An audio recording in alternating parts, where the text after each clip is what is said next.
नमस्कार मित्रांनो, मी दीपक साठवडे, बहुजन शक्ती प्रतिनिधी कोपरगाव. मी आता आलोय कोपरगाव येथील टाकळी गावात.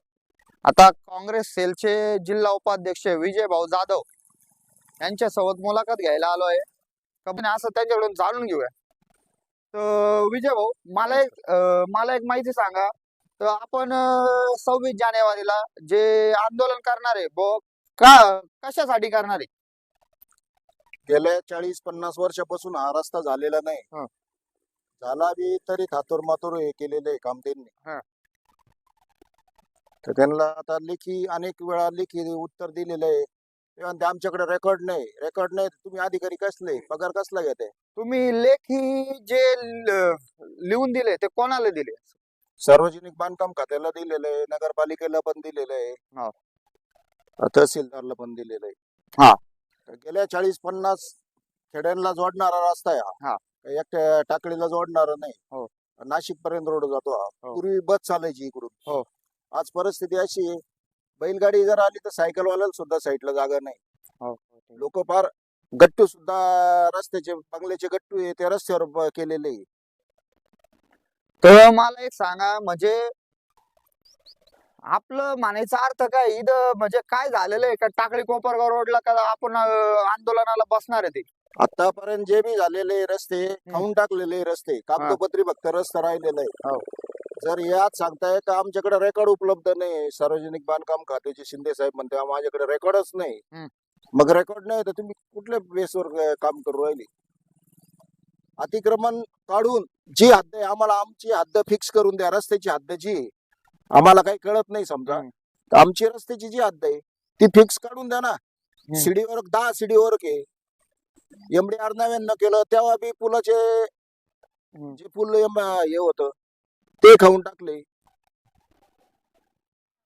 फक्त आता मनके गळून पडायचे राहिलेले. विकास कुठे? विकासच शोधू राहिलो मी, पण विकास भेटना मला. मग आपला महत्वाचा मुद्दा काय याच्यात मला एवढं सांगा फक्त. 26 जानेवारी पर्यंत त्यांना 1 महिन्याची मुदत दिलेली आहे. पुढं तहसील कार्यालयाला, तहसील कार्यालय, सार्वजनिक बांधकाम खातं, जिल्हा अधिकारी यांना सर्वांना दिलेली. 26 जानेवारी पर्यंत तुम्ही हद्द फिक्स करून द्या आम्हाला, रोड करून द्या. तोपर्यंत 18 मीटरचा रस्ता आहे इकडे ग्रामीणचा, आणि शाळेपासून तिकडे जो आहे 30 मीटरचा रस्ता आहे. आता जर अधिकारीच म्हणते आमच्याकडे रेकॉर्ड नाही, तर मग अधिकारी खुर्चीवर कशासाठी बसताय? जर तुमच्याकडे MDR 99 5 वर्ष झाले वर्ग होऊन,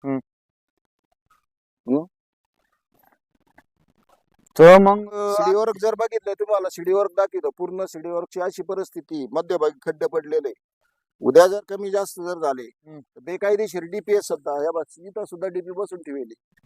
आपण बघू शकता इथं बी ते विजय जाधव यांचे आरोप आहे का इथं बी बेकायदेशीर डीपी आहे. यांचं अतिक्रमण कोणी हटू नये त्या हिशोबाने यांनी डीपी बसवलेला आहे इथं, असा माझा स्पष्ट आरोप आहे. हे बघा आता इथं किती अंतर आहे, 4 फूट तरी अंतर. दोन्ही साईडला रस्ता. विचार नाही का आपण आता हे जे आंदोलन आहे हे आपण सरकारला अल्टिमेटम किती दिवसात दिलेला आहे?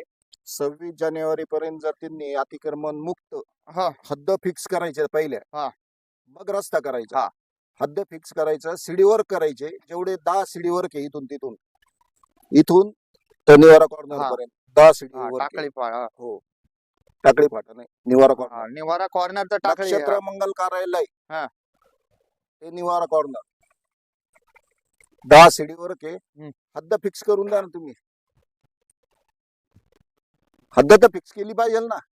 काय नाही 27 जानेवारी पासून उपोषणाला बसणार. म्हणजे तुम्ही आता जे 26 जानेवारी पर्यंत नाही काम झालं तर 27 ला कुठली नोटीस नाही, काही नाही. 30 नोटीस समजायची यांनी, त्याच्यात लेखी दिलेलं आहे मी स्पष्ट. तुम्ही आता हे उपोषणाला कुठं बसणार सर? तहसील कार्यालयाच्या बाहेर. 1 महिन्यापासून साहेबाची गाठ घेण्याचा प्रयत्न करतो, कॉल केलेला आहे बऱ्याचशा वेळा. 1 महिना झाला साहेब ऑफिसलाच उपलब्ध नाही का? कम्प्लीट 1 महिना झाला.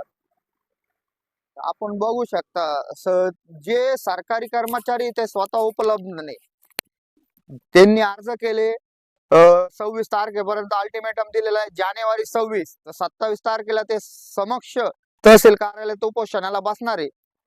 मी दीपक साठवडे, बहुजन शक्ती प्रतिनिधी, कोपरगाव.